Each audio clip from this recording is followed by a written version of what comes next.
गसाइगावनि तेलिपारायाव हादरारि राजालामायाव लामा जाब्रबथायजों सासे सिख्लानि जिउ खहा। क'क्राझार जिल्लानि गसाइगाव महकुमानि तेलिपारायाव दिनै बेलासि समाव हादरारि राजालामायाव लामा जाब्रबथायाव सासे सिख्लाया जिउ गोमायो।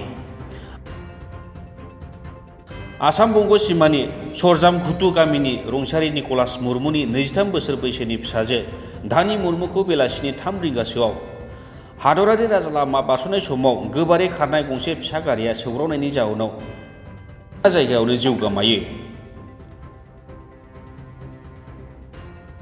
मिथिनो हानाय बायदियैब्ला गसाइगाव महकुमानि हादरारि राजालामाजों नांजाबनाय तेलिपारा हाथायाव टेलरिंनि ट्रेनिं लानानै गावनि न' फारसे थांनाय समावनो श्रीरामपुर फारसे थांबाय थानाय गंसे फिसा गारिया सौग्रावो, जायनि जाउनाव सिख्लाया जायगायावनो जिउ गोमानांगौ जायो।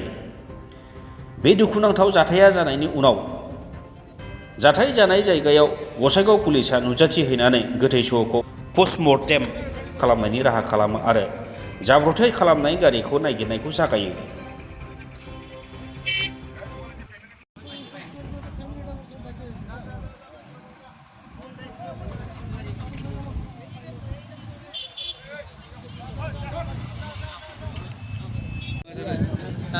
বাজারে মনে দেখছিল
বাজারে মনে দেখছিল কে কে মানুষটা কে এই এখানে টেলারের কাজ করে।